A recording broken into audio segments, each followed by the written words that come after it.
Yes, people. What's going on? Welcome back to United View. Transfer View is over. It's gone. It's finished. It's back to the morning views, back to regular mornings where we can just moan about the team and talk about everything we do need for the summer from now until the next window opens. Now, I promise you it'll be a little bit more optimistic than that sometimes, because actually when you look at the topics that are from today, so not that positive, to be fair. So big up to each every single one of you. Make sure you guys smash a like on the video. Me and KG had a big show last night, but we were a bit of a disgrace and a cheat, as were you lot, because we didn't really push the likes. We had nearly 2K watching live, and it just wasn't where it should be. There's a few in the chat as usual. A few of the commanders, Riri was in there, Lil Yo-Yo was in there, Joe Blackman and others saying, what is going on with these likes? But we were so engrossed in the show, me and KG didn't really push. So this morning we're having a big push. If you haven't smashed a like on the video, please do it now, and show some love for the channel, and make sure you subscribe as well. Road to 200k as well. That's Starlord says right there. Big up everyone, says Aria. Big up UV fam, says Simon McGill. Tabrez is here as always. Big up to you, bro, says morning my UV fam. Kristen says morning all. Jason says morning UV family. What's going on, everyone, says Salai as well, or Sally should I say, or Sally. Salai. I'm going to go Salai. I'm going to go Salai. Big up to you, Salai. Yeah. And from sunny Bradford, Nathan's there as well. And Nathan also says, we are cooked. We are. And Kelvin says, morning, everyone, from North Carolina, I'm going to say. I think so. Yeah, that's a safe bet, isn't it? Safe bet. So shout out to everyone. What we're going to be talking about today, Malacia has made his move. That is a here we go, done deal to PSV with an option to buy, 30% selling clause. We'll look at that as well. Dorgu, of course, the official reveal. He's been talking, etc., etc. And I kind of feel a little bit sorry for him, because amongst all the shit, it's like we got a new player who's ready to go, who's really excited to be here, but it's been very, very negative. He came in at a difficult time. A bit of a Leicester injury update as well. United Leicester coming up. And everything in between. How on earth is Ruben Amorim going to cope without Leicester? What does he do? What are some of the options as well? So we got a lot to talk about this morning. Let's get straight in with Tyrell Malacia in terms of his move to PSV. Yes, so this was one that happened after the was it British deadline yesterday or the other day? The Dutch deadline was the day after. So everyone wasn't too worried, because people going, what's happened with the Malacia one? Did it fall through? Did it not happen? Well, it was confirmed yesterday. In his trademark glasses, Tyrell is here. Loves those glasses. They suit him, man. Good for him. In Eindhoven. And Romano says, official confirmed, Tyrell Malacia joins PSV Eindhoven on a loan deal from Manchester United. There is a €10 million buy option. The salary is completely covered, and there's also a 30% salon clause if that deal does become permanent too. So United certainly have all of their bases covered. €10 million. I mean, how much did we get him for? I think it was about 14. He was about to go to Leon, wasn't he? Then we hijacked the deal, and we was all saying, "I'll tell you what, we got this kid for 15 million. That's about right." So with the depreciation in the last couple of years, which has not been great, 2 big knee injuries, hasn't played much. That's about right, isn't it? Let's be honest. Yeah, exactly. It's about right. Salary covered, and also you're profiting from a future sale if indeed he does turn his career around after his injury and that kind of thing. So Manchester United are exactly protected in that regard. But one out, one in. Of course, Patrick Dorgu is in for Manchester United, and a bit of an update on his contract flex from Fabrizio Romano, saying Patrick Dorgu will start earning £40,000 a week at Manchester United. Then his salary will grow in the final seasons. Man United wanted to get the deal done in January, as they were aware of Napoli and Juventus both being keen on Dorgu for the summer transfer window. But those are the kind of contracts that we are looking for, are we not? Do we praise? Do we dare say well done, Ineos, on that? Do we dare say? And this is, do you know what? This is where the complexion of things change. Because if this type of deal had have happened during a good period where we're winning some games, we've got a few more players over the line in January. That's the exact type of deal we've been asking to see. When you get people in referring to flex, is nuance, and we do not do nuance very well at all. Because, as you mentioned, it's a bad time at the moment. It's a terrible time, and there are plenty of things to criticize Ineos. Obviously, the Glazers for legitimately, they're massive things, huge things, but it's almost like there is now this inability to be like, well, that actually turns out that wasn't actually a bad deal, was it? We thought it was going to be X amount of pounds. It wasn't. The contract is a good contract in terms of salary of what we've done before. Okay, that's cool. It's incentivized. It will get bigger as it goes on, i.e. if you do well, if you do better, you'll earn more, which is how it should be. But obviously, you're almost a bit cautious to say that, because if you do, it's like, so what, everything's okay? Of course not. Yeah, exactly. 100%. No, everything is not okay. It's not. We're terrible. We are awfully run.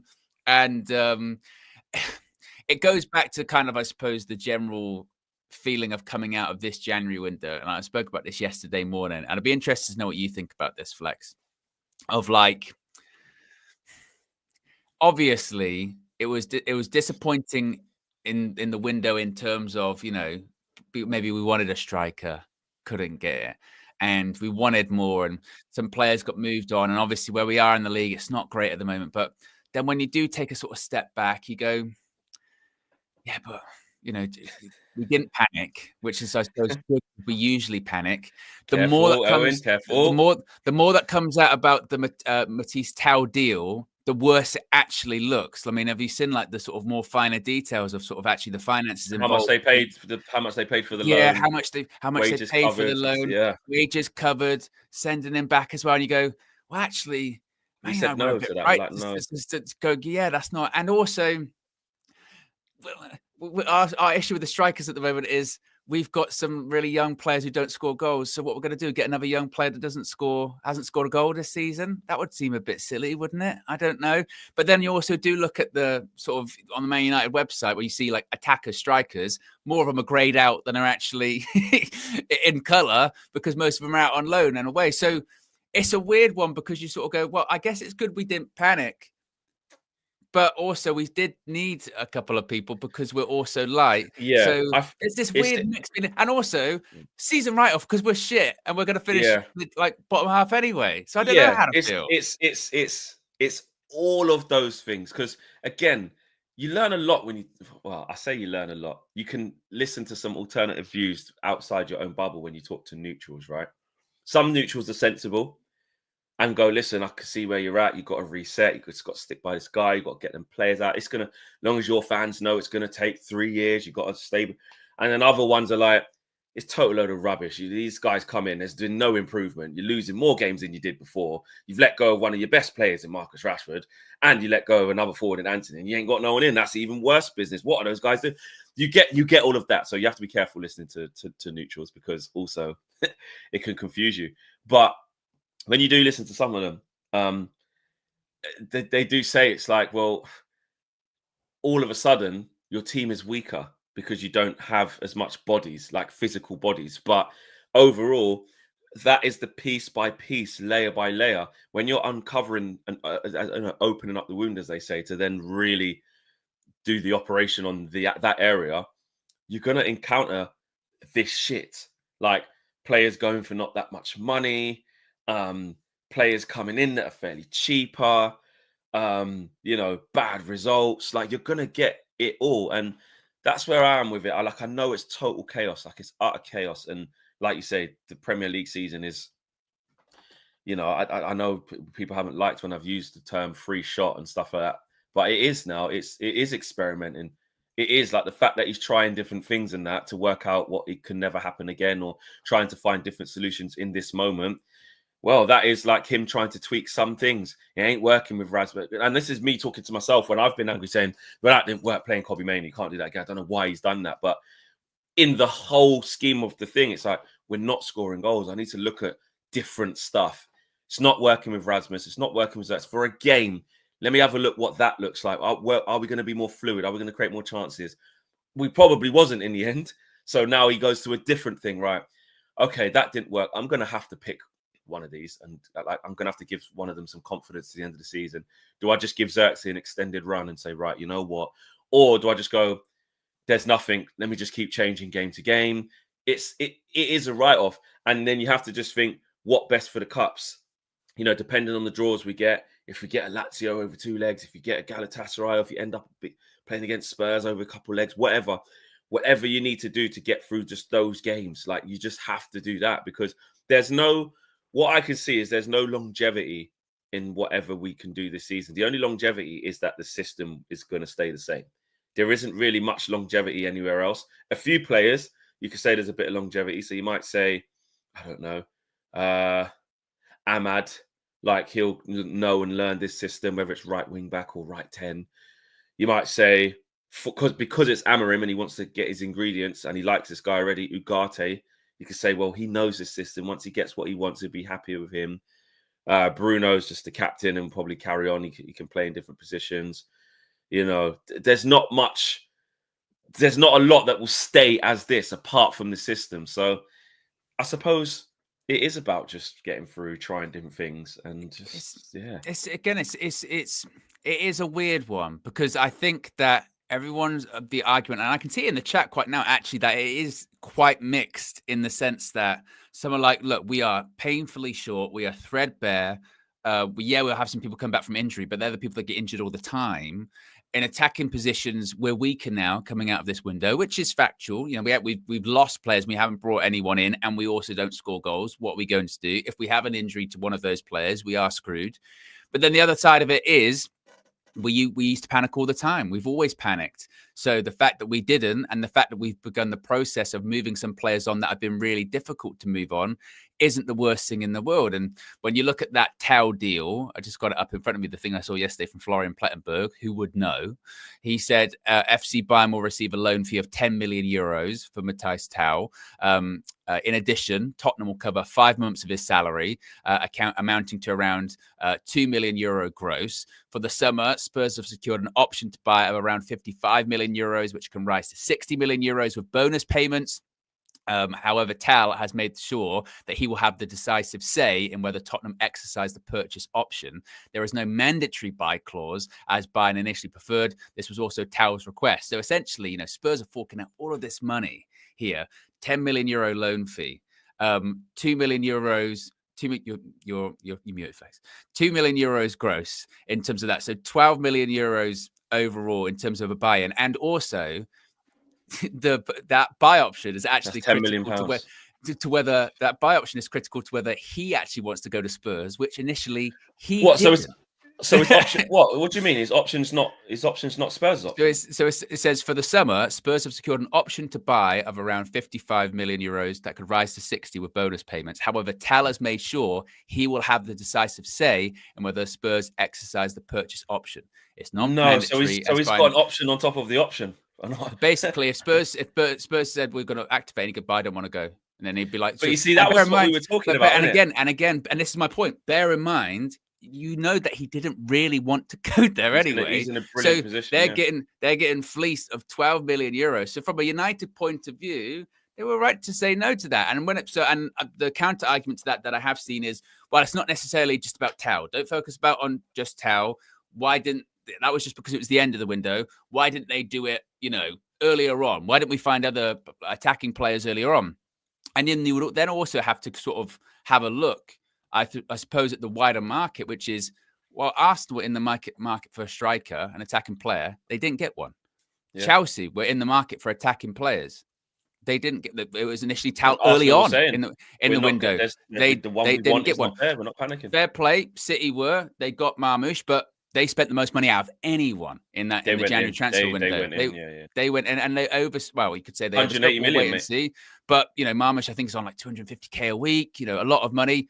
Clearly, they went the value for us wasn't that we can't do that. So that's when I say that this I guess perception of the January window is actually a bit more nuanced when you do look at the finances and when you do look at the season in general. Not in the sense of it's making an excuse for you're just making an excuse, you're just doing this, you're just doing that. It's more like, what did we actually want? Did we what if we're saying we wanted us to do what we've done before, which is panic, overpay, and give out a big contract, then let's just say that. Let's just say that. Because it's one thing to and this is the other thing, move these players on, get rid of Rashford, get rid of Anthony. Well, we did do that. And to be fair, we did do that in terms of like securing some, let's be honest, some eyebrow raising figures. really, because let's be honest, the whole January, we went getting Anthony out of here. We're gonna have to pay at least half the wages. Who's gonna take him? We went Betis. We went 84% of wages, or was it 94%? What is it? 84% of wages. Yeah, 84% of wages. Yeah. So and we went, bloody hell, how have we done that? It's pretty much all of his wages. Rashford, same situation. We've got, obviously, the reason why it was taking longer is exactly, we're going to be stuck with him. Nobody's going to pay even 150 grand a week. You know, no one even wants to pay half his wages. We can't get rid of him. He's got no options. Villa, get the Duran money. They're paying 75% of his wages, rising to 90 depending on appearances. So, you know, with the option of the 40 million, so we've locked in that price, what we always did want. Which, if they don't exercise it, you know, and Rashford gives noises that he doesn't want to stay there. Let's say Rashford does really well. My feeling is, sorry, Villa fans, my feeling is Marcus Rashford will have his eye on something bigger than Villa. And that's not a disrespect to them, because they're a massive football club, better than us in terms of the team right now, fighting in the Champions League. So if there's any Villa fans watching, go, oh, yeah, no, you're a big club, but I'm talking Barcelona. I'm talking, you know, AC Milan. I'm talking these types of teams on a continent, right? So if he does well, I can see Rashford going, I play well here, get up, you know, maybe get back in the England team if I play really well in some of the Tuchel's, you know, games that he's having in Nations Leagues or whatever games coming up. Maybe get back in so he can have a look at me and I'm back. Then I can assess my options in the summer. Or, again, he finds his level at Villa. And again, that's a higher level than us and all of this shit. You know what I'm saying? He finds his level at Villa and goes, I'll tell you what, I'm not going to get much. No one's really coming in. I may as well take this. Can't go back to Man United. So we've left that open for, you know, at least 40 million from them, minimum. And then the same, if not more, for somebody else. So actually, the business we did do in terms of getting players out, Malacia, if we're being honest, let's be real, he ain't it. He's had a long time out injured. Even before that, we were going, he was brought in to give competition to Luke Shaw. He's tenacious and stuff, can get up and down, is a bit aggressive, but nah, not for me. If we're being honest, it didn't work. It was low cost when we first got him. Thought it'd be an upgrade on Shaw, tried to push, never determined it, never went into that. He is surplus. We've had a look at him in the left wing back as well. We're going, can't attack. Bless it, can't do it. He needs to go back to Holland. That's the level. PSV, yeah, fine, all that vibe. See you later. So they're starting to undo some of the things where we're like, yeah, these guys got no future here. Do you know what I mean? Eriksen will be gone. And actually, to be fair to Eriksen, he's chipping in here and there. He's being used in the right games here and there just to do something. Casemiro's getting overlooked almost every game. They're making it abundantly clear in the summer, Cas, you've got to get out of here. Whether or not he chooses to sit for 2 more years, then that's up to him. But you're bear in mind, why did we sign him? Because we panicked. Because we got to the end of Erik ten Hag's first transfer window and went, we've lost our first 2 games. Oh my God, what are we going to do? We know we didn't get in Frankie de Jong, so let's go get Casemiro for £70 million from Real Madrid. 5 years. 5 years. He was past 30 when we bought him. Like, oh my God. It's just, you know how crazy that deal at, like, 5 years, £350,000 a week. Top earner. Those last two signings of that window, I know people use this sort of hyperbole of, you know, this signing set us back. Like I saw, he was the journalist from ESPN yesterday. Mark Ogden. Mark Ogden about Rashford and Ronaldo, saying that Ronaldo's signed and destabilized Marcus Rashford's, you know, trajectory at Manchester United, which you sort of go, oh, he had his best season when actually Ronaldo left halfway through it. So I don't know about that. And actually his best form came just after Ronaldo left. That sort of second half of that season was when he's best. So I don't know about that. But I tell you what, those 2 signings we are still paying for today. The end of the transfer window in Erik ten Hag's first season of Casemiro, then Antony, in the space of a few days. Bloody hell. I mean, Casemiro's 70 million quid, 350 a week, 5 years. Antony, 100 million euros, around 200k a week, a little bit less because out the Champions League now. Like, we're still suffering for that now. You know, we're still, and that's what you get if you do panic. That's what and so you can understand the reservation of things are bad, but let's just get to the end of the season. January, let's be real, we couldn't panic even if we wanted to. Like, we don't even have the money to like panic and do something stupid. Like, we don't. Let's get super chats out. JP870M says, morning family. Jesus, 31 months part of this great community. But real question is it an underbelly colour thing? Is it an underbelly colour thing? I mean, we didn't get much players in January. Is it a colour thing? Is it? Yeah, shout out to you. 31 months as well. Big support. Don't know how you've done it, bro. It's been a bumpy ride. So shout out to you, man. Big love to you. Bonefugs90 says we should go for Eze in the summer. Thoughts? Some people ridiculed the fact that, suggesting Eze and stuff, and look, you see him come on. He always takes a piss out of us. He's good, isn't he? He comes on, just glides through midfield. Done it to Casemiro a couple of years ago. Done it when he come off the bench, not even fit properly. As soon as he came on, he was just dancing past people. People have to foul him, puts the ball in that was for the goal. He's just the instant levels, but he's got a lot of injuries, man. He's had a lot of injuries, and he's not young. He's like 20. It's the same age as Rashford, isn't he? He's not like that young. Yeah. And really, the next team that gets him will be a big move. You know what Steve Parish is like? He's turning down 70 million bids for Gahey, mate, still with 18 months left. So, and you see what they did with Elise, made him sign a new deal before. So Steve Parish ain't one to just let people go. They'll probably charge 60 odd for Eze, at least. Yeah. And he has got these injuries. So, again, he'd walk straight into our team right now is always the thing. Yes, he would. But longevity and injuries, I don't know. But he's a top player. He's a top player. If the price was right, I would. But I don't think the price would be right from Steve Parish and and Crystal Palace. They're very stern negotiators and good for them. Nem Green says, Wagwan boys, what we expecting from the summer and next season? I'm confused on what's the plan of action. They ruined this season. Do we think they can get it right? What are we expecting from the summer and next season? Well, the summer, we just spoke about the players that we expect to sort of be on the way out. So basically a continuation of ripping off the plaster, because we have to rip off the plaster to get back to par, don't we? Really? So we can actually start the rebuild. But at the same time as ripping off the plaster, you have to add in players that will fit what you're doing. So that's why this Dorgu thing, we've done him a disservice actually in this first part of the show. We still haven't spoke about like, he can come in. What's he going to be like? Yeah. Is he going to go straight in at left wing back? This is someone that Ruben Amorim has identified that we've just learned that Man United have gone in for now, again, because Juve and Napoli are sniffing around. Yeah. And like Owen says about Napoli, and they wanted to get him and then loan him, but because they don't really need it now, they're like, we'll get him and we push through in the summer. He's good. The talent that's in and around the Serie A when the big teams want to get better. Like what we used to do, get the talent from the Premier League that's good, lower teams, get them, and then all of a sudden you rise with them. So it's clearly a target that he wanted. So what do we expect to see? I suppose just more ripping off of the bandages, keep adding, keep making smart moves, and most importantly, start to see this Ruben Amorim vision with more of his players, because it's very I think like I said, the summer I did this yesterday morning too, and I want to try and avoid the mistake we made last summer, whereby we sort of earmark players that like they're definitely going to leave, and I want to focus on people that are definitely going to leave, as opposed to where we think they will, we're not sure. You look at Lindelof's going, his contract's expiring. Eriksen's going, his contract's expiring. Right, that's two. Yeah. That's absolute definite. Sancho's definitely going because that was locked in when he obligation. The rest, that's when then you get into sort of the hypotheticals. You go probably, you go surely.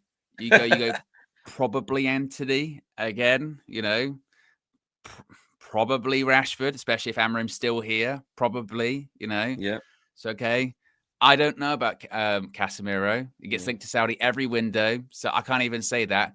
But there's at least 5 there that are considerably, higher earners. And then, if you're adding the pure profit, pure profit, then you're adding in like it's clearly not gone right for like a Xerxes. Højlund's a bit temperamental. Would they entertain?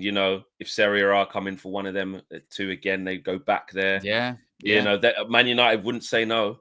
They wouldn't. Yeah. If somebody came in for Xerxes, let's be honest. I'm not trying to write him off, but if the year carries on how it did, and it just didn't. Same with Højlund. If someone came for with Rasmus. So if someone came for any player, entertain it. It was established in January. Garnacho again in the summer. It'll be the same. It will. Yeah. Like so. Yeah, I Johnny think Evans is finished as well. Yeah, Johnny. There's that, and then I think that Mount Gallo, like that anyone that profile of player like a Dorgu is clearly who we're going for. We tried to do it last summer, didn't we? So it's going to be like people like sort of 25 and under, I think. it looks like it's going to be Quenda from Sporting, definitely. Yeah. I'm not going to say Gyökeres. It'll be a striker. We said this yesterday too. I think there's like 3 strikers that are up in the summer. And Gyökeres, there's Benjamin Šeško, and there's Victor Osimhen. But there's also, in the Premier League alone, 3 clubs that are looking for strikers, which is United, Jonathan Chelsea, Davis Arsenal. Going to be available on a free as well. United, Vlahovic Chelsea, has been a bit surplus, but Colin Wine has gone there now. So there's going to be a lot of striker movement. There's striker movements. There's at least 3 Premier League clubs that are looking for him. You know what I mean? It's Arsenal go big. Depends where Newcastle finish, I suppose, this season. They don't get Europe, which is possible. But so there's a lot going on there. So it's going to be. I think that's what you're looking at in the summer. Maybe definitely wing backs. Obviously a striker. We'll probably be looking for a defender now with the Leacher thing. But I don't know. I also don't know. Yeah, Maka says, Flex, you contradict yourself. United are a mess because they overpaid for crap. It's actually smart not risking and wait until the summer. It's ironic you say that because that's basically what this whole show has been about, really. So, I mean, in terms of me contradicting myself, probably in terms of when I was initially angry we didn't get Tell. And I'm like, you've left Ruben short. Why have you done this? And often, to be fair, your first response is not your best response, I suppose, because when you look at it overall, like Owen was breaking down some of the numbers, are we in a position to put up some of them numbers for someone like Tell just till May when the season's written off? And, people can argue that, well, it's written off, you can resurrect it and chase it, but we didn't have the finances to. So Maka, I could take that. I'm not defensive. You're probably right. I probably did contradict myself because at the beginning I was like, again, I learnt of this news live on DR with Abby next to me. And it's like, breaking news, it's Tell, he's agreed to go. And AGT gone, he's going to Spurs. I just couldn't believe it. I was just like, because I'm like, how did that happen? Like, he turned them down. We put in 2 proposals. Like, we did want Tell. But Bayern with the financials said no, because we would have taken him on loan. That's a fact. So I'm like, we clearly wanted this player. Ruben Amorim clearly said, no, bring him in. I could do with him until the summer. But rightly so, obviously. Well, they said no, and then we decided not to pursue. But because it just at the time, it was before all of this information, like I always say, when new information presents itself, before all of this salary stuff and how much the loan actually was and the option and what it means, I was very much like, they've just said yes to Spurs of what they said no to us for. How's that happened? That's why I was angry. So it probably is a bit. And Spurs are doing it because they're the same position as us. They're desperate. Exactly. They're in the bottom half too. So exactly. It's just that they've got a bit more money to spend, or a lot more money to spend, because they were, they were bidding 70 million for Gahey. They were, got Kevin Danso. They got the keeper. They had more money. They had money. They even put down the 50, didn't they, for Tell on a permanent. So then Tell said no. So Spurs got clearly a lot of money to spend in this window, which we don't. Andy says, hi, Flex. Owen totally humiliated me because he's a bully. Am I done? All I done was suggest 3-4-3 might not work, and very few teams use it these days. He found it funny to ridicule me. Owen, shall I tell you what actually happened? Tell me what happened, and I want you to apologize because you are a bully. This was brilliant. This was amazing. Right. So yesterday, Andy put in a super chat and said, basically 3-4-3 won't work. No top team in Europe uses it and wins, basically. And I merely pointed out, and actually, first of all, in his super chat, he said, apart from Conte in 08, he was like 8 years off because Conte won it at 16-17. And then I pointed out that actually last season, in 2 of the top European leagues, they won the titles in the Bundesliga with a 3-4-3. They won the title in Serie A with a back 3. I then also pointed out that undefeated team in the Bundesliga, Bayer Leverkusen, got to the Europa League final with a 3-4-3. They didn't win. Of course, Atalanta won that game. Oh, Atalanta play that? They play a 3-4-3. Yeah, I was going to say they play that, don't they? So you're also looking at some teams that play a 3-4-3 that even in the season prior to that, Inter Milan got to a Champions League final, and Bayer Leverkusen got in a Europa League final and won the Bundesliga with a 3-4-3. Antonio Conte won the Premier League with a 3-4-3. It's just a bit of a nonsensical argument. When Tuchel won the Champions League in 20. What was that?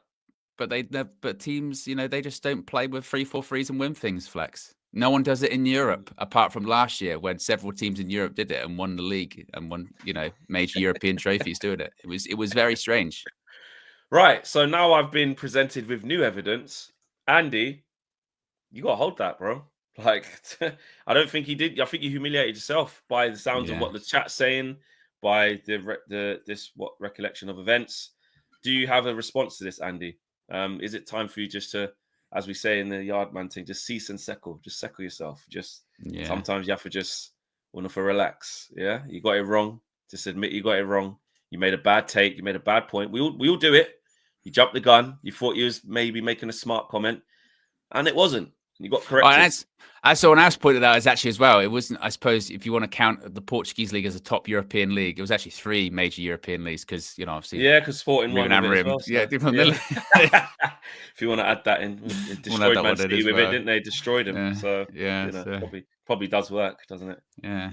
Depending where you're at. So, all right, Andy. Yeah. Okay, let's keep it moving. Glenn C says only 4 years, chaps. Only 4 years, chaps. Last year is last season. Only 4 years, chaps. What do you mean? Last year is last season. Don't know what you mean, Glenn. Do you know what he means there, Owen? No? Was he talking about Casemiro? Oh, sorry, meant next season is Cass's last season. Oh, right. Oh, shit. Already? Last year's his last year. Next year's his last year. He's got 18 months left. 2026. Maybe. Is there an option of an extra year? We'll never take it. Maybe that. No, we won't take that. So maybe that's why. Take it. Because we gave him a 5-year in Eric's. Was it 4 plus 1? Was it 4 plus 1, which was 20? Season. No, first season. When did he come? First season, isn't it? 2022. So if it's 4 years, 4 plus 1, then it will be, then it'll be 2026. Oh shit! Well, even with the option. Oh no, obviously they won't take the option. So, right. Let's have a look. Let's Casemiro contract expiry. Yeah. Contract expires June 30, 2026, but he does have an option for a further year. So there you go. So 4 plus 1. Right. Okay. So when we get to June 25, he's got 1 year left. Okay. Interesting. Well, at least it feels like there's another year to account. So heading into this summer, it'll be like he's got a year left. He's got a year left. But the thing is that might make it even more difficult, might it? Yeah, because he's going to go sitting on this for a year. That's it for a year. No problem. Usually when you use me, you get injuries. Exactly. Man, because unless it's Saudi for big P's, but I do, and this might be naive of me, I just feel, well, do you know what it is? I'm hoping because it's him. His professional standards is a winner. He's won loads of stuff. Will he just want to sit inactive for 2 years? Because he's basically been inactive this year. Next year, if he stays, he'll be even more inactive. But does he want to go and play? That's the only thing. And also, it's kind of like, and Saudi have kind of established this in the last sort of 18 months or so, that they're really just not interested in going and getting those older players that were big names anymore. The sort of the signing of like a Duran in this window was a sign of like, no, we want to get these younger players that are either in their prime or ready to go now. We want to prove that Matoma. Exactly. We want to prove that it's not just, players that are past it and coming here. Yes, we did that to raise the profile, but now we want to actually bring in players that are in their pomp and in their peak and still give them great money. So maybe they're not interested in Casemiro, perhaps. Yeah, no, that's true. Very, very true. Terence says, you think Ruben Amorim is at fault for why we're losing so much? For me, not really. He's doing his best with what we got, with what he's got. Sorry, if already mentioned, sorry, just joined. No problem, Terence. And we kind of have really spoke about all the problems that there is. So we have spoke about that. But big up to you. I do get what you're saying, Terence. Shout out to you. And Gabor says, Owen, stay humble. Sent in the free seats as well, but we really wanted to make sure you do stay humble. Stay humble. I tell you what, that was mad. The weekend wasn't the Arsenal. Do you know what? The whole Arsenal City rivalry is so forced, isn't it? You know what I mean? Well, yeah, it is. It is. Well, again, I see both sides. There's two sides of looking at this. Yeah, one is that Arsenal, mate, you've still won nothing. So every time they say keep humble, Haaland's doing this to the gold thing. You ain't got show me your medals, which is true. But I do think the argument in the moment doesn't mean that you should just be belittled and not defend yourself and defend the court. No, realistically, what it really is about is they've scored a goal to fucking draw the game, and he's thrown the ball in the back of Thingy's head. Gabriel, he started this whole thing, and then at the end, he's doing the big man tax. You know, they went on to win the league that year. Saying to Lewis Skelly, you know, who are you? Calling, you know, Jesus a clown, Arteta. He's doing all of that. So I think Arsenal are perfectly within their rights to be like, you see, you like, all right, well, we ain't won nothing yet. We're not saying we have, but we're just not going to let you mug us off. Like, we're not pricks. Like, don't mug us off. And since then, they've had their number and they've roughed him up. Lewis Skelly scores, dunks, I just think they're allowed, with that one, I'll be honest, I think they're allowed to push back. But overall, you're right. It's the City fans and City who always do have the, because even City ain't going to win the league this year. Arsenal probably won't win it this year. And they still get to say the same thing. What have you won? Exactly. Show us your men. Because when Arsenal get to the end of the season without winning nothing, which is probable, their fans will be back to the same thing of, I'll tell you what, man, we didn't win the FA Cup. When the season ends with them not winning anything, they'll do the same thing over again, wouldn't they? You know, so if it does, if they win stuff, then fair play. If they get an FA Cup or they get to Champions League fight, if they get a bit of progression, but if they go out with a whimper in the Champions League that they did last year, quarterfinals, if they don't overturn this Carabao Cup thing, even though they don't really care about the Carabao Cup, if they come second, I don't know. It's crazy. So I get both sides. I don't like the other pundits though that were saying, "Oh, I just shouldn't really be doing that." And Neville was like, "Oh, no, I don't know. I did a lot of things, but I never did that. I don't really like Gabriel doing." No, fuck that, man. I saw the former head of the PGMLO being like Gabriel screaming at Haaland was out of order or whatever, and I thought Haaland did the same thing. Man. Like Haaland, he's exactly. The man was going to them, man. Stay humble. Who are you? You clown. Throwing the ball in the back of people's heads. Like, and I don't know. I know the thing. I'm old school, me. I want to see a bit of needle and all these. Look at the Liverpool. I know it's a bit forced, but the Liverpool flipping Man City thing was all lovey-dovey. Let's go and get some wine. There's so much respect. I want to see the managers going out. I want to see the players going at it. It's good. It's good entertainment. I tell you what, Newcastle. Yeah, if you, I tell you what. Yeah, this game tonight. It's a bit weird for Arsenal because a month was. I remember Robbie got laughed at for saying that a month was a long time in football. Since then, they've got battered against Bournemouth at home. They've just lost to Fulham at home. They've been a bit up and down, and if they will shit, because there's finals on the line for the Geordies, it'll be tense. If they get the first goal, hilarious though. It is hilarious that we knocked them out of the FA Cup, Arsenal, and we even because they tried to sort of push back. Oh, look at you knocked us out of the FA Cup, and that's made your season. And everyone collectively went, "Yeah, because we're shit. Like we're rubbish. We've got no right. We've got no. We're terrible. We're like even when we drew at Anfield, and they're like, "Look at you, you're celebrating a draw." You're like, "Yeah, because we're rubbish. we're even Arsenal celebrating a draw at Anfield. We're horrible. We're a terrible, terrible team, and we still knocked you out of the FA Cup, even in our worst season. We still knocked you out of the FA Cup." Which is hilarious. Like, it's absolutely hilarious. And do you know what, Flex? This is what is kind of mad. Maybe this is a bit of a left turn with all of this, yeah. But because of that performance, and because obviously in the Europa League, obviously there's still a way to go in that. But overall, actually, our sort of league phase campaign was pretty good. We were the only team not to lose in the Europa League, mad. Or in Europe, in the Europa League and Champions League. Is there something in that to be like, actually, as much as we're going, we're terrible, we're rubbish, is there something in that of actually going, actually, there maybe should be a little bit of expectation on the cups this season because of the last few for us. Oh, for us. Yeah, for us in the sense because of the last, obviously, look, we won the FA Cup last season. Season before that, we won the Carabao Cup. We are a cup team. Yeah, we've been going far in competitions. We've proved that we can do that. We've been awful on a consistent basis.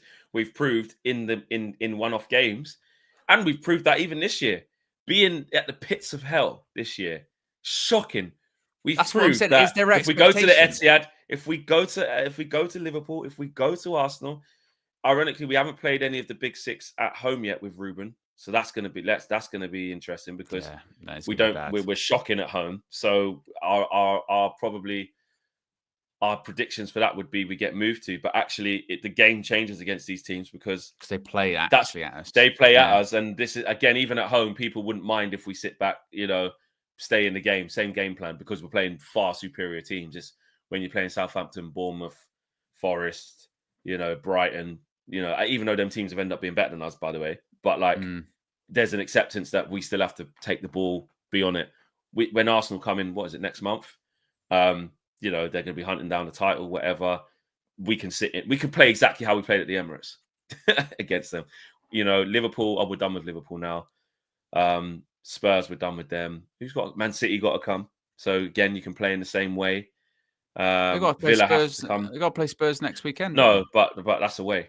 I'm talking about at Old Trafford. Oh, at home. Yeah. At home, we're done. So at home, we've only got Man City and Arsenal and Villa to come. Chelsea we played already. So yeah, it just, I don't know. We shall see. We shall see. But I agree. Look, your camera's going all wobbly. Oh, wow. Look at that. Look at that. Flex has turned to jelly. You got to pump it up. Is it doing it again? It is as well. So fix that. See, this is the mad thing with Flex. Yeah, we say Flexnology, like just weird stuff happens to you with technology. Yeah, I'm not touching anything. I've done because the thing and the thing is, where I get angry, because I get angry at equipment that costs a lot of money that don't do, but like I turn that on, I focused it. It's on. It should be on for an hour and not do that. It's a Sony camera, quite a good Sony camera. Shouldn't do that. What was the other thing I was moaning about the other day? I had to add some files into OBS. No, you were Flex was moaning about. We were on a group call on WhatsApp, and and Flex was talking, and he went. So anyway, this is what we need to do in the next. It was just quiet for ages. It was just quiet, and if you're on a group call on WhatsApp, you see the little sound waves like that, and it was just flat. And then he came back in. Wow, I don't know what happened there. What's going on with this? And then he was like, I muted myself. I put my chin on the phone and it muted me. I don't like this. I hate this. And you know why? You know why that's stupid? Because again, with all the things in 2025, iOS, new thing. And then the guy at the Apple convention where everyone goes, oh, wow, look at this new thing. And everyone starts going mad, all the little tech geeks and stuff. Well, how about you invent on the new iOS? When you do a group call on WhatsApp, it goes to the call screen and doesn't stay in the chat where you can physically press buttons with the side of your face. Does that make sense? This is Flexnology, by the way. If I don't know nothing about technology, how comes I can say you probably should do that? Does that mean I should be in there working for them? The thing is, Josh went just literally like scroll this down and you don't have to press it. And then he went, oh yeah, much better. And then carries on. But guess what? Even with that, Owen, you're right. I did do that. Then what happened? Did it be again? It goes back to the other screen. Because it's not a proper course in the WhatsApp. It's bollocks. You know what? You're right, All Elite. Flex, just get yourself a telephone. Yeah. Hardwired. Yeah. BT fucking thing into the wall. Dial it like this. Yeah. Yeah. And then something else happened on this laptop, on this new machine as well. And I was like, well, that's just stupid, isn't it? You pay all this money for this thing and it can't. I can't remember what it was. It was something else stupid. And I was like, well, that's just doesn't make any sense. You pay all this money for this and it doesn't do this and that and the other. Anyway, Victor Meldred over. Ethan Lockie is the new member as well. Shout out to you, Ethan, a big part of the UV members club. You are the newest member. Also, likes. Where are we at? Over 1,600 people watching. We've got 419. So I'll tell you what, drop another 80 or so likes on that, 79, and get us to, there you go, 420. Get us to 500 likes. Let's do that. Please. Yes. Right. Leacher injury update. Obviously there's a little bit on Lisandro Martinez. It was been reported a couple of days ago, I think it was now, suggesting that he had done obviously his ACL or something like that. The expectation is not only is he going to be out of action for the remainder of the season, but with some rumors and suggestions that actually could be, the end of 2025 minimum before he comes back. Reportedly, it looks worse than obviously his prior foot injury, which kept him out for a year. He did have a knee injury a few years ago, but it wasn't too bad. I think it was MCL strain or something like that. Is when the West Ham player fell on his knee, but obviously the severity of it was very clear to see at the weekend, wasn't it? I mean, immediately, I don't know if you saw this on the stadium or in the highlights. Immediately when he went down, he immediately went, got to go off. And then obviously he had the gas in the air. He was in tears. So I think it's one of those ones really where it's like you just hope that he gets back. You just hope that he gets back. And a bit like we were saying with Malacia before, it was like and how does he get back? What does he look like when he gets back to? I think it's one of those ones. It's that severe and serious. So, and then obviously you look. So the first and foremost, your thoughts go with him because he's had a terrible time with injuries, and they've not even necessarily been muscular injuries or anything like that. They've been like it was at the weekend. Foot gets caught in the ground, knee snaps, foot snaps, and what have you. And then you look at the collective and the team, and you go, wow. Someone like Aiden Heaven, who they're going. I think Aiden Heaven he'll go straight in. Most likely not. It'll probably be like Mazraoui gives the left centre back or something like that. Mazraoui left centre back, or what? Maybe look at like Maguire. Let's go left centre back. Maguire can play there. Yeah, I'd look at Mazraoui. I know we don't want to hear it, but again, the season's a write-off. But Lindelof's been way off it under Amorim. He played in the first game, didn't he, at Ipswich, I think, and then after that, not really much, and then got injured. But yeah, he can play there. I think he come off the bench one time and maybe played there as well. Yoro's spent a little bit of time there. He's been struggling though. He's going to be in and out. He spent most of his time at right centre back. And again, I know people laugh at people saying it there until he's not available again, which will happen. Luke Shaw's obviously the most natural fit for there, but they got to even get him up to speed. Amorim was saying even last week.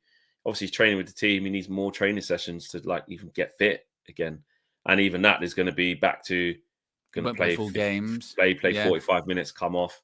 You know what I mean? All this kind of stuff. So we're just going to have to manage that between however long Shaw can play, Mazraoui, Lindelof, I'd say. Because the problem with putting Harry Maguire there is you obviously want, in this system, you want him in the centre. And if you play him on the left side, De Ligt probably out next to him in the back three. Where did he play for England in the back three? I want to say it was the left side.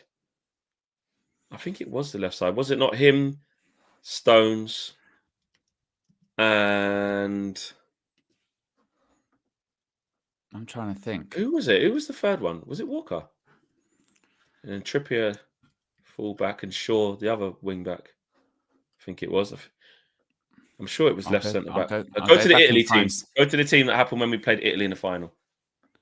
It would probably be Luke Shaw, left centre back, him, Stones, Walker, and then what? Trippier. It was Kyle Walker right side. Yeah, Maguire played on the left, same side as Luke Shaw. He played wing back. Yeah. So we can play there. And who was right wing back? Was it Trippier? And Walker was right centre back. Yeah, I thought so. So he can play there. He can play there. But in that team, he's playing in a back three that has a pace about it. Like John Stones then, could get about. Walker was, prime, immense cover. And Trippier wasn't too slow as well on the other side. So I don't know. I just feel like, and Luke Shaw was in good nick then. So, but in this team, if you put De Ligt next to Maguire, I don't know, it's a bit slow. And then like a Yoro or right centre back or Mazraoui, I don't know. But you just have to get through. You just got to get through. You've got to try different things in it. Some games will have the ball a lot and it'll be all right. Depends what the role is as well, because obviously we have seen in the last few games of Leicester that he likes to step in and travel with the ball forward. So then you start to go, okay, well, who's the best we've got that can do that then? And like you said, I think obviously someone like Shaw, just because he's naturally left-footed, you would go in position. And he's all right on the ball. Shaw doesn't really lose it often. But also, Maguire, one of his better qualities is him stepping forward actually with the ball. And like you said, it's long ping over the top, which is what Leach has been doing, is that ball over the top quite a bit to the either left wing back or left 10. So it might end up being Maguire, to be honest with you. But it's really just going to be getting to the end of the season, isn't it? And I think we spoke about positions we'll recruit for in the summer.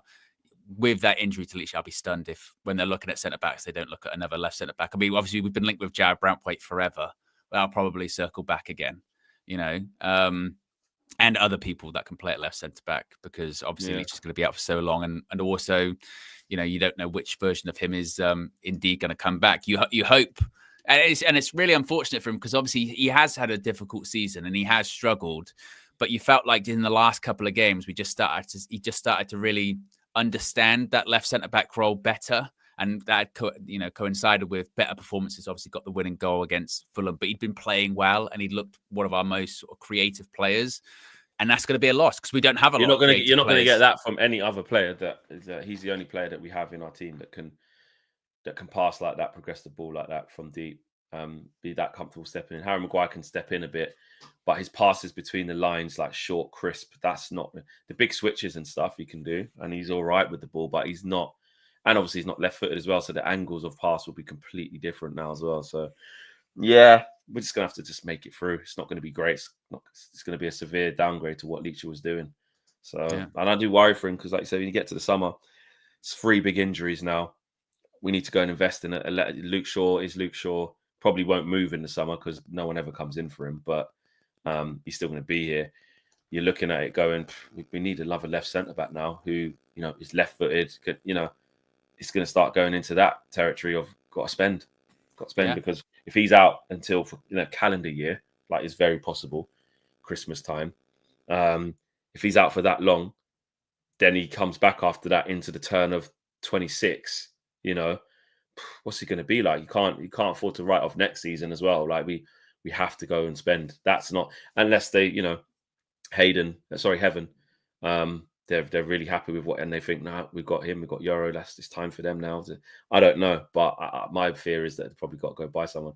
David says Ollie is in for Casemiro. Super happy about that. Well, yeah, not now. Well, is the Turkish window still open? I don't know. They do sometimes have different deadlines, don't they? Oh, maybe. Turkish window shuts. It's open until February 11th, 2025. Wow. Imagine that. Imagine Casemiro just goes. That'd be interesting. But I don't know, just to find out. I saw Roma as well. I was looking at him. So I don't know. We'll wait and see, David. Yeah, let's see. And Andy is back, Owen. He says, how many teams have won the Premier League in its 30+ year history playing 3-4-3? Not 3 at the back, an actual 3-4-3. I'll hold yesterday, my bad. So now it's changed to say how many teams won the Premier League playing actual 3-4-3. Yeah, but I mean, even that's because the Premier League. This is the other thing. When Conte won the league playing with a back 3, then suddenly everyone played with a back 3 in the Premier League. And actually, it's a really interesting point that was made by Gary Neville, and even Pep Guardiola has mentioned it recently too. There's a shift at the moment, isn't there, in terms of I think football's kind of moving back away, isn't it? There's like a style shift that's happening. Things are starting to get a bit more direct. And this idea of having this, a lot of possession means you're definitely going to win games. It's kind of moving away from that. It's getting back to I don't know, a bit more direct. You've got to have physical people in your team now. You've got to have big people in your team now. Like the days of just being, just purely technical players, small technical players. It's kind of a bit old school. It's become a bit passé, hasn't it? And now it's a bit like, no, you need to be quicker. You need to be faster. You need to be stronger. You need to be more direct. Those teams are doing better. And I think that's really interesting. I think that's maybe why Pep's, obviously, look, they lost Rodri, but also they're starting to struggle a little bit because he was sort of saying that too, that actually it is evolving once again. But then you just sort of wonder, well, and we're playing very much slow build-up, which is kind of worrying, isn't it? Very worrying. Yeah. very, very, very worrying. And what is that noise, by the way? Can you hear that? Oh no, it's gone now. Have people hear that in the chat? I heard something a little bit earlier. There's like a yeah, or like a light buzz. I heard it earlier, but I didn't just hear it this second time. Yeah, it's like can't hear it now. It's gone. Gremlins in the system. You know what I mean, camera was doing a madness. Yeah, sounds that we don't expect. I think maybe you need to move, Flex. Sounds like the entire room's going to blow up in a minute. Be careful. Yeah, Flecknology. You've angered the Flecknical gods. My goodness, Flecknical gods. Yeah. Yes, there you have it. Well, on that note, let's check out the lights before we depart. 496. Come on, guys. Do the Lord's work. Do the Lord's work. Get us to 500 there on the way out. Obviously, the roll up to Leicester. We'll have a preview out in a couple of days. Tomorrow. Yeah. Tomorrow? Yeah, so we'll have a preview out tomorrow. Just got to get through, mate. Just got to get through. Just make sure. I know it'll be with the Rude thing as well, won't it? You know, I mean, Rude's coming back because we thought we'd kind of avoided that, but obviously because we played him in the Prem already, haven't we, at Old Trafford? Yeah. And I think we thought we'd avoided it. We haven't, you know. And Rude coming back. If Rude comes back and knocks us out the FA Cup, bloody hell, like that is going to be. I mean, and they're not good as well. They're not. I was just about to say that they're really bad, but Southampton, mate, you know, really bad, bottom of the league. I just, what didn't Leicester get? Didn't they get done for last game? What was their last game they lost? They've been having some big 4-0 against Everton. Yeah. But obviously they had a big one against Spurs, but Spurs, you know what I mean. But they lost 4-0 against. And I can't remember. It might have been the game before Spurs. Yeah, when they lost at home to Fulham 2-0. Yeah, and like the crowd were like booing Rude and stuff like that because he's taken off some of their best players and like it's not going. It's gone a bit toxic for Rude. And I did fear for Rude of like, if you go there, it is a relegation job. You're probably going to get relegated. So what does it look like? You're going to get loaned for a short stint at Leicester, and it didn't. I don't know. But the Leicester fans, when we beat them, were coming out of Old Trafford telling me, "Tell you what, get Cooper out. We'll have your interim. We'll have Rude." And now look, they want him out already. So but we got to go and handle business there. Smash a like on the video, guys. Subscribe to the channel if you are new, and we'll be back tomorrow morning. And happy birthday to Cristiano Ronaldo. He's 40 today. Happy 40th to Cristiano Ronaldo. We could do with him right now, to be fair. Better than all our strikers, even still now. Yes, big up to Cristiano. Obviously saying, listen, I'm the best, mate. I'm the GOAT, I'm more. You might like Pele.